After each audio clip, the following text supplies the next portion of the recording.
السلام عليكم ورحمة الله وبركاته. يا أهلا وسهلا بكل أمراتي الحلوين اللي شرفوني ونوروني.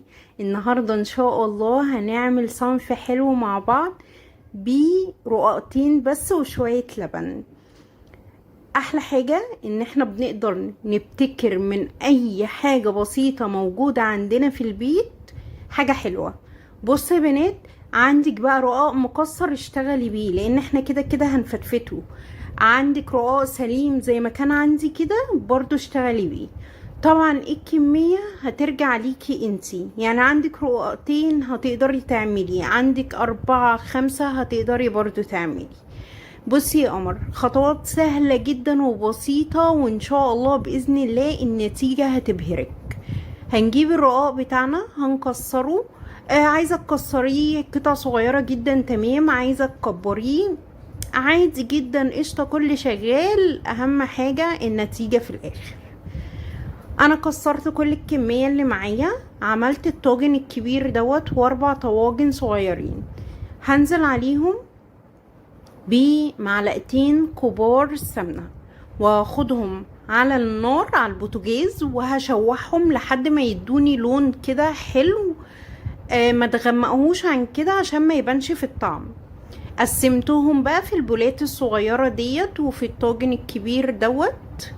هنعمل ايه مع بعض يا بنات؟ النهاردة هنعمل طاجن ام علي، حاجة كده لذيذة وجميلة وحلوة بجد وطعمها اختلف تماما بالرقاق. خلاص كده يا بنات، نصلي على النبي عليه افضل الصلاة والسلام كده واحنا شغالين. هتجيبي بقى اي مكسرات عندك، دي من المكسرات اللي كانت فايضة عندي من رمضان، عبارة عن جوز هند وزبيب بس، ما كانش فيهم اي حاجة تاني، والزبيب شوية صغيرة كمان، بس انا بمشي نفسي بالموجود.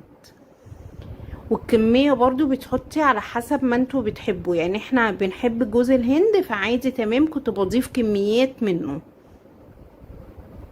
فطبعا انت لو مش بتحبيه او ولادك مش بيحبوه قللي كمية جوز الهند لانها بتبان في الطعم. خلاص كده يا بنات، سهلة جدا وبسيطة ومش هتاخد منك 10 دقايق. بجد انا بقيت اعشق الوصفات اللي ما بتكملش 10 دقايق كده، وفي الاخر الحمد لله بتملي بيتك باصناف حلوة ومفيدة كمان في نفس الوقت. هنزل بقى باخر كمية ديت وهجيب اللبن بتاعي، انا فضيته في نفس البولة اللي كان فيها المكسرات وحطيت عليه سكر وبقلب بقى دلوقتي السكر عشان يدوب تماما. طبعا السكر ده على حسب تحلية كل حد. انا يا بنات بحب طعم الفانيليا في اي حاجة فيها لبن، عايزة تضيفي الفانيليا ضيفيها، مش عايزة تضيفيها ما تضيفيهاش، بس هي بجد بتدي تيست حلوة قوي كده في الطعم. هدوب كل الكلام ده كويس جدا وبعد كده هنزل بقى باللبن ده على الرقاق بتاعي. بصوا يا بنات، يعني خلي عينك كده معيار، اللي هو انتي بتملي البولة لحد قبل اخرها كده بشوية عشان ما تطلعش منك معجنة ولا تطلع منك ناشفة جدا كده. حلوة جدا. وخلاص يا بنات، احنا كده يعتبر خلصنا الوصفة بتاعتنا والاكلة بتاعتنا وصنف الحلو بتاعنا. وهندخله الفرن على درجة حرارة متوسطة، بتاخد منك من ربع لنص ساعة على حسب الفرن بتاعك. وبعد كده بتفتحي الشواية. طبعا انتي بقى بتتحكمي في طريقة تحميرها من فوق، يعني احنا مثلا بنحب الحاجة محمرة زيادة مقرمشة كده سيكة من فوق، في ناس لا مش بتحب كده.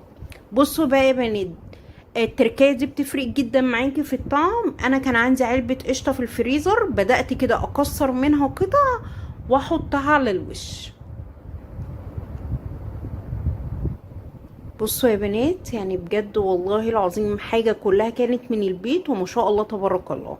ده يا بنات اللي انا بتكلم فيه، عايزة الحاجة تبقى متحمرة كده تمام. بصوا انا بشاور لكم على الطاجن ده، بقول لكم انا ما حبيتش احمره، ده عملته الرهف. ف يا رب ان شاء الله هتعجبكم واستنوني في الفيديو الجاي.